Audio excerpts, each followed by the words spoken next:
YouTube? I'm your friendly neighborhood N-Man64, bringing you more Super Smash Bros. World of Light. In the last episode, we set out on our journey with our god-killing pink puffball Kirby in a quest to defeat the evil demon of light, Galeem. And on the way, we also recruited Mario and Marth to our party. But first things first, I want to show you guys one thing they haven't talked about yet. Leveling up spirits. Feed snacks to primary spirits in order to increase their levels quickly.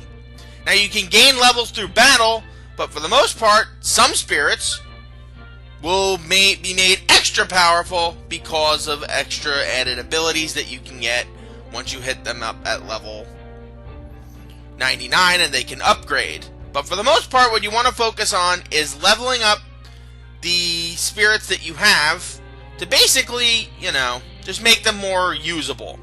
Now you can gain snacks in a handful of ways. You can get them from the store in the main menu, where you use the coins you've earned in Smash matches to buy them, or you can buy them in the store in this game, or you can earn them specifically through battles. And the stronger that you make a spirit, the better it will perform in battle. Now, as you can see here, I'm leveling up this Aqua spirit that we have with all these snacks, and I don't think it's gonna, just not quite. Unfortunately, we are out of spirits, but that's out of snacks, but that's okay. We can level up Aqua the old-fashioned way, give her some experience, It's important to give my blue-haired beauty maiden some of her things that she'll have to do. Riku's got 2 things, so he's not going to be that useful. Primarily, what you want to focus on is the power. Just because something is going to be at level 100, or level 99, or whatever the hell the limit is, just because it reaches that limit does not necessarily mean that that spirit is going to be good. I have plenty of spirits that are at high levels that just aren't that good. In fact, one of them is Flygon, but I can't seem to find it. Oh well.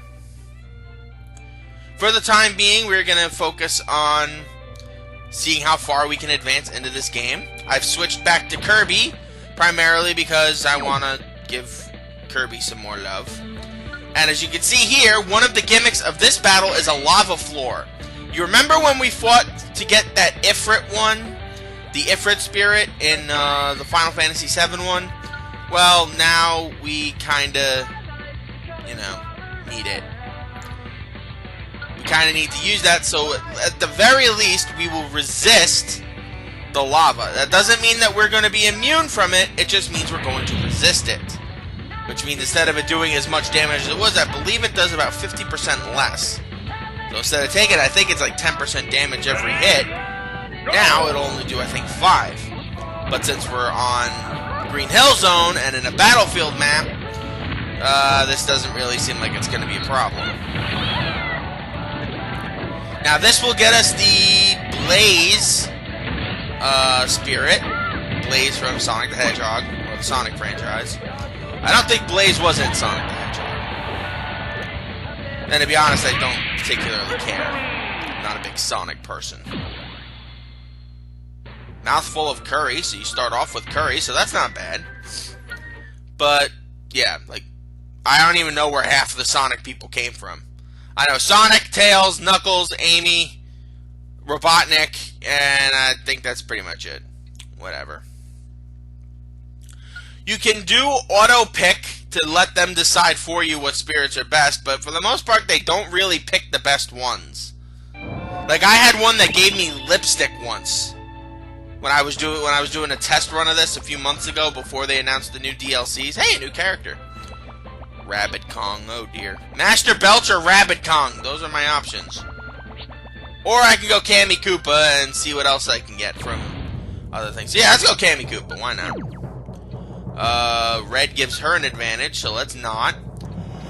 Aqua, where's my girl Aqua? Aqua! There you are. So Aqua will give me decent. And we can get rid of that lava floor. And for now, I guess we'll go Balrog. Obviously, we're going to get better ones as we improve throughout the game, so I'm not particularly worried about that. What I do want to focus on, like I said, is collecting as many characters as I can. Ready? Because, Go! yeah, basically all of the characters, no, not even basically, all of the characters in this game, oh, sorry, Bayonetta, all of the Smash fighters in this game are available in this game, so not even when you unlock the DLCs, you don't have to battle all of the DLCs to add them to your team, but all of the normal characters, on the other hand, you kind of do. And look at how much of this map we still have to go through. That's crazy. That's crazy. Alright. Let's see what we got here. Gravity suit. Alright. High gravity means we're not going to be able to jump that much. But since Yoshi is lightweight, that means we'll actually be able to move that well. And for the sake of argument, we'll change up the gravity, keep my critical hit percentage up, and we'll see what we can do. Come on, Kirby. And it's just my jumping power decreases, not hers. Mine. But it doesn't work because I have the thing that makes me immune. You can't take Kirby's jump power away from him. That's just wrong. That's just wrong. That's just wrong, Kitty Winks. And there you go. Alright, and presto, we got a couple of skill spheres, which is always nice. But there is still a ton left to do, and we get a Master Spirit. Charlie! The fuck's a Charlie, but whatever. Hi, Alf. How you doing? Let's switch over to Rex, because he's my best spirit. And keep the Mario one. And we'll go Excite Bike and Balrog, just for argument's sake. Just for argument's sake, because, like I said, there are... If you take out the DLC characters, there's, I think, 70 plus characters you have to unlock. You don't have to 100% unlock them all to beat the game. It just makes the game a little bit easier to manage. Like, obviously, if you're not worrying too much about friggin'... you're not worrying too much about flipping... unlocking guys and stuff. Because I don't believe you have to unlock all of them. You have to unlock enough of them. Look at how big that map is. There's gonna be a ton of spirits to unlock. Alright. And level up. Good job, Rex. I don't actually feel bad for Rex getting left out. I thought for sure they were going to put Rex in, but the fact that they went for Pyra and Mithra was ingenious. Not going to lie. Okay. This is a side quest shenanigan. Spirits can explore locations to find hidden treasures. Given enough time, they may hit the jackpot. You can let these spirits go in search of things, and they will return with some pretty valuable items. And a bit of experience if you know how to use them correctly. So for the sake of argument, I am going to let Riku lead the way. And I'm going to give him a few friends to go with. Including... is that a Sonic character? Sure, why the fuck not? Whatever your name is. Let's name you Phil. Aqua can go. And... Beware, maybe? Or Chestfin. Or Geodude, I don't know. Metal Gear Ray. The only catch about this is when you have a mission like this, and they're out doing this exploring, you cannot use those missions to, you know, shenaniganize, you know? You cannot use these spirits in battle. So, unfortunately, that means it's not the best for spirits you want to use immediately. So you probably are better off doing other things, you know? Shield durability we can't afford right now. We'll hold off. Some of the skill sphere things that we're going to get are going to be extremely expensive, so let's focus on doing some other things for now. Alright, Rapid Kong. I've delayed you for a bit. And it's Donkey Kong. Okay.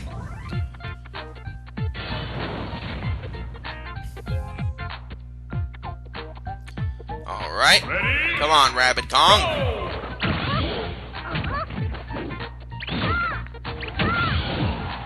I love that it's just Donkey Kong with the bunny hood. That is amazing.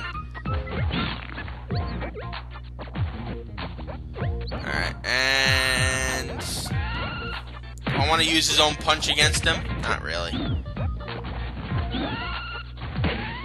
Hey! Will you stop it? You jerk. Die! Oh, I missed. Hey, no! There you go. Good job, Kirby. Alright. And what character will this unlock? Or give us the opportunity to fight? I'm gonna guess someone stupid. Like Olimar. Oh, Pac-Man! Okay. I can live with you, Pac-Man.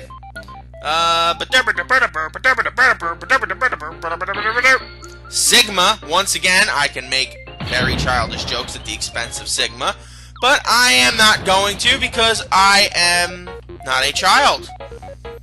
That won't stop me from thinking about it, though. You cannot stop me from thinking about it, no! And burn in hell. Pac-Man is now the 4th member of our little team. Now, I haven't really talked about Pac-Man. He's another balanced fighter, but it's kind of unique. Each of his abilities and his moves are a reference to a specific type of Namco game. So, his regular B attack gets him the ability to start throwing objects from the Pac-Man universe. And we did a decent amount of... What is Galeem doing there? Oh no, he set that whole little place on fire. That's just wrong. Oh my god, look at how big this frickin' map is. That's just insane. Well, in order to get there, we have to shenaniganize. Alright. Switched my fighter around. Let's get Pac-Man a test. His B attack, as I was saying, references all of the bonus items that Pac-Man can get in Pac-Man. His side B is the move that he does. It's basically just him turning himself into a 2D Pac-Man and getting a lot of side distance. Up B is a reference to Mappy, which, in case you don't know, is a mouse that's trying to stop criminal cats from doing things. It was a strange game. So were a lot of arcade games back in the day. Hey, you're not supposed to catch that. What the hell? Friggin' Isabelle. Remind me of my apathy towards the friggin' Animal Crossing franchise. Oh, no you don't. And his down B produces a fire hydrant, which I know it's supposed to reference one game, but I can't think of which one it was. It definitely was not one of those ones on those plug-and-play systems, because yes, I had those plug-and-play systems. My sister and I both did. My mom was, as you guys know, a little not particularly into us playing video games and stuff until I reached that ripe old age of 12 and I got my GameCube, and she's like, you know what, fine. I give up. And in doing so, one of the things that she did let us play, though, was Namco games, because those are the games she grew up with, and obviously, it's okay, as long as we are weird yellow ball men, or in the case of Dig Dug, a random guy that likes to blow up monsters with a friggin' bicycle pump. But, we had Namco Museum as kids, and here's Pac-Man's Final Smash. As long as we took out Isabella. That's an easy win. Perfect. And we had Namco Museum as kids on the PlayStation, but my mom ended up donating our PlayStation because she didn't want us playing games. And we brought what few PlayStation games we could salvage to my dad's because he had the PlayStation 2. And that's why I know Rugrats Studio Tour and Spyro Year of the Dragon as well as I do. Mites, okay. Switch over to Rex. But getting back to what I was saying, my mom did buy us those plug it in and play. Oh, I guess we're neutral. I thought this was blue. Oh well. Either way, we got those plug in and play systems that they had. I had the Pac-Man one. My sister had the Miss Pac-Man one. And I'm trying to remember all the games that were on each one. Pac-Man's was obviously Pac-Man. Dig Dug. Rally X was the racing game. We had Galaxian. And what was the fifth one? I'm trying to remember. Either way, they had 5 games on them. And I could do Final Smash. I almost said Final Flash, because this is apparently a Dragon Ball Z game. Imagine Goku in Smash. That'd be weird. There you go. Get me that Might trophy, or Spirit, or whatever the frig it is. I don't care. Man, I remember I had a lot of those plug it in and play games. I had a baseball one, which basically was, it was basically like Wii Sports before Wii Sports was a thing, where you could touch the ball in a various way to determine what pitch you threw, but you couldn't determine where the pitch was thrown. Charge and Chuck? Alright, let's go with you. Hey, Wario, how you doing? I had that, and with the bat, you actually had to swing the bat, and that was fun. I played that a lot when I had Norwalk virus as a kid. Because, yeah, I had a very lousy immune system growing up. But I had that. I had the Star Wars prequel ones, and they weren't bad. It was just I only ended up playing like 2 of them though. There were 5 games in total on it, and the only ones I played were the one where you were Anakin Skywalker going through General Grievous' ship trying to save the Chancellor, and the other one I played was the one where you were chasing General Grievous on the back of that lizard thing that Obi-Wan rides. But the rest of the games I never played, or at least I would only play I played like once or twice. The plug-and-play game I remember, and I hated the most growing up, was I had the lightsaber game. With that little stubby thing, that if you watch the JonTron video of plug-and-play Star Wars games, that's the one that you had. The problem was, I could never make it past the Obi-Wan Kenobi trial mission. Ready? Because in order to get past the level, you had to be able to do certain moves that a Jedi would instruct you on how to use. So, for example, there was a Qui-Gon one that was really weird, but then when you got to Obi-Wan, you had to spin the lightsaber around like a million times in a circle. Problem was, the friggin' plug-and-play gimmick was so awful it would not recognize the lightsaber if it spun around like that. It would just disappear off screen. It was just stupid.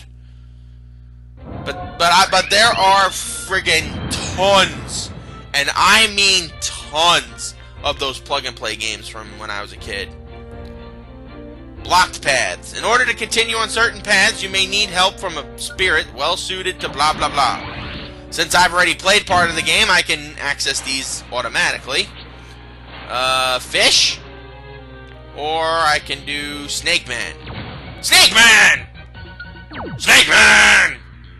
Snake Man! Did any of you guys have those plug-and-play games, or were your parents cool and actually got your real games? I should say, was your mom cool and got your real games? Ready? Go! My 12th birthday was when my mom gave up and said, alright, my son is not going to be an A+ scholar. Even though I had, like, phenomenal grades in 6th grade. 6th grade was really that last... 8th grade I did pretty good, too. 6th grade was really the last year I was an A+ student.